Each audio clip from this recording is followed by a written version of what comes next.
안녕하세요, 에디터 신입니다. 지난주에 순살에서 다뤘던 주요 이슈를 복습하는 순살 복습 시간입니다.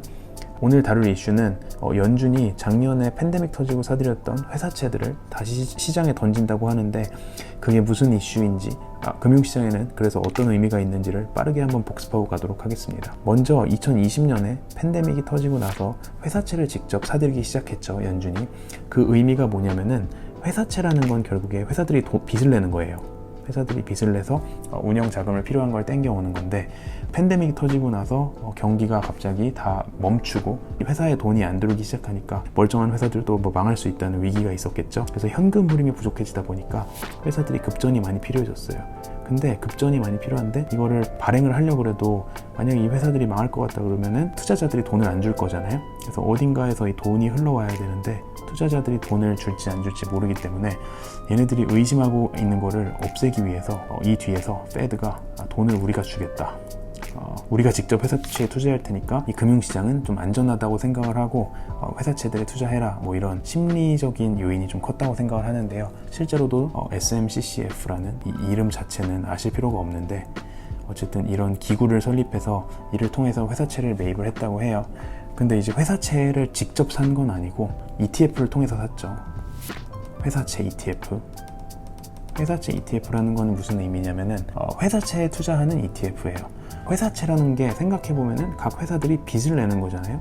그럼 이 한 건 한 건 채권이 발행된 것들을 뭐 A라는 회사도 있고 B라는 회사도 있고 뭐 C라는 회사도 있고 수많은 회사들의 돈을 퍼부어서 살려야 되는데, 이거를 페드가 직접 나서서 내가 너네한테 돈 직접 줄게 하나씩 이제 생각하려면은 엄청난 시간이 걸리겠죠. 그래서 효율적으로 그냥 한 방에 ETF 운용사 하나 선정해서 여기다 돈 넣고 너네가 알아서 돈 뿌려라 라는 식으로 페드가 회사채 ETF를 샀었고, 그래서 이번 결정도 결국에는 팔겠다고 태세 전환을 한 게 회사채 ETF 들고 있던 거를 다시 이제 팔아버리겠다, 그 얘기로 생각을 하시면 되고요. 그래서 이 팩트 자체가 어떤 의미인지를 생각을 하려면은 이 얘기 자체가 예측 가능한 이야기인지,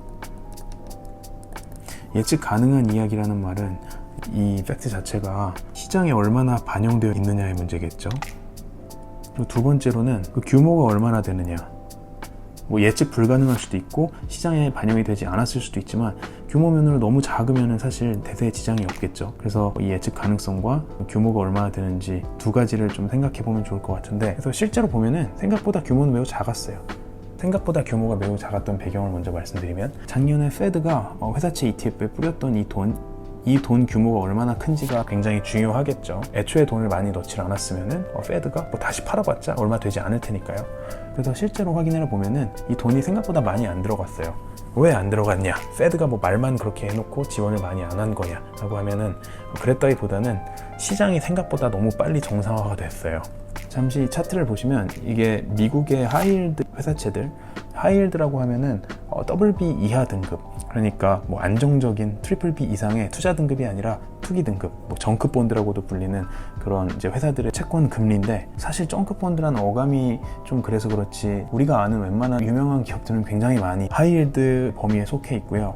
그리고 회사들이 급전이 필요할 정도로 상태가 어렵다는 거는 그만큼 신용 등급이 안 좋은 회사들이 먼저 당연히 위험해지겠죠. 왜냐면 위험이 찾아오면 더 안 좋은 회사부터 망할 테니까요.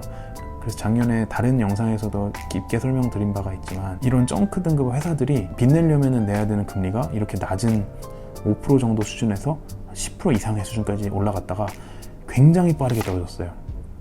사실 이 떨어지는 속도가 굉장히 중요한데 오랜 기간에 걸쳐서 떨어지게 되면은 회사가 그만큼 고통을 받다가 언제 중간에 망할지 모르겠죠. 그래서 연준 입장에서도 이걸 빠르게 떨어뜨리는 게 목표였고 그만큼 돈을 퍼부으려고 했는데, 생각보다 시장이 연준 생각보다 빨리 안정화가 되면서 금리가 낮아졌고, 그래서 연준이 돈을 그렇게 많이 넣을 필요가 없었습니다. 그러다 보니까 애초에 여기에 들어갔던 돈 자체가 크지가 않아서 시장의 충격은 굉장히 제한적이었다. 그런데 여기서 중요한 거 하나 더는, 페드가 이때 돈을 넣을 당시에 이 회사채 ETF를 사면서 만기까지 들고 가겠다고 했었어요.